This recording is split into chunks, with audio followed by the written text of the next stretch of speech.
The Moon and the Millpond.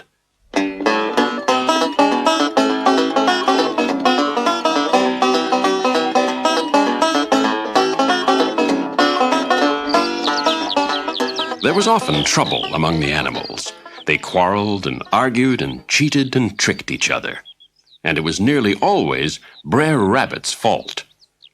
Usually the animals made friends again. They lay around in the sun and were as nice as can be to each other.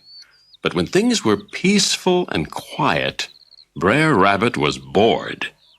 "Bored, bored, bored," he said one day as he sat chatting to his friend Brer Terrapin. "It's time for some fun." "You're the most wicked creature in all Alabama, Brer Rabbit," said Brer Terrapin. "But life's never boring when you start making trouble. What are you planning now?"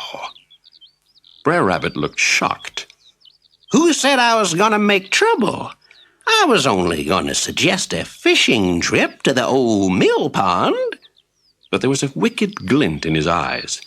"You bring Brer Fox and Brer Bear and Brer Wolf along tomorrow night. If anything happens, just watch and listen." "I'll be there," chuckled Brer Terrapin. "I wouldn't miss it for anything." While Brer Rabbit ran off home to bed, Brer Terrapin began his slow walk to the millpond. If I set off now, he thought to himself, I should be there by tomorrow night. The animals all went to the millpond the next night. Brer Fox took fishing tackle, Brer Bear took a net, and Brer Wolf took some bait. But Brer Rabbit had been the first to arrive. He was sitting on a log at the side of the millpond. "It's no good," he said. "We've wasted our time." What? Why? The animals pushed through the long grass to the edge of the pond. "What's wrong, Brer Rabbit?" "There's been an accident," he explained. "You missed it. The moon has fallen into the pond. Oh, well, we'll just have to go home again." "The moon fell into the pond?" "Yes, if you don't believe me, look for yourselves." Brer Fox and Brer Bear and Brer Wolf all looked.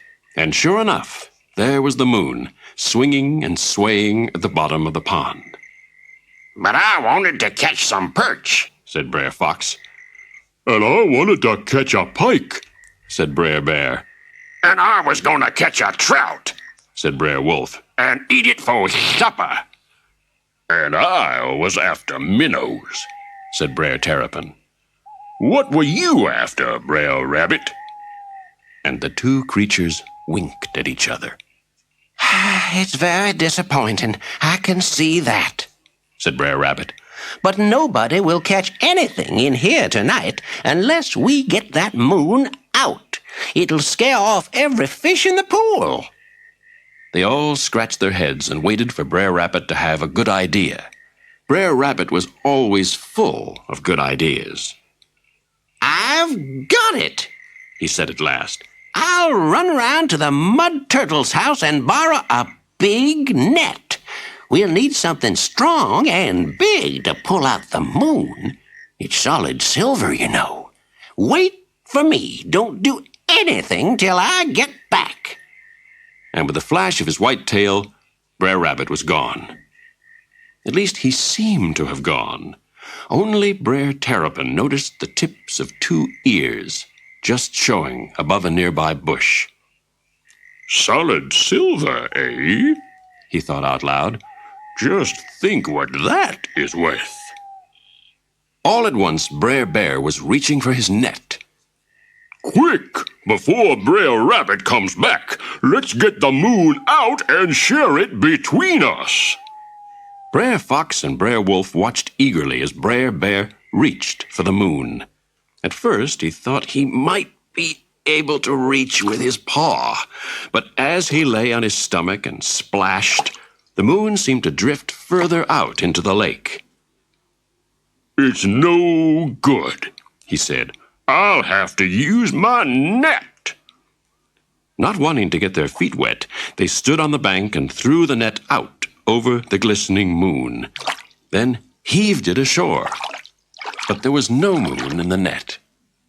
Again they threw it out, and again it came in empty. "We're not reaching far enough," said Brer Fox. "If we all step down into the water, we'll be able to get the net over the moon." They tried it, Brer Wolf complaining about the cold. We've got it this time. But there was still no moon. Just then Brer Wolf reached the edge of the shallows. His feet slipped from under him, and he plunged into the deep water, clutching the net. Brer Fox was holding the net too, so he was pulled in after him. And Brer Wolf had hold of it too, so he was pulled under the water as well.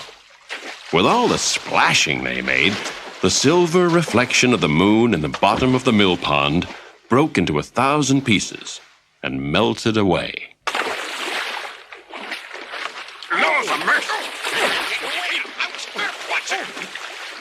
They spluttered and blew and splashed and howled.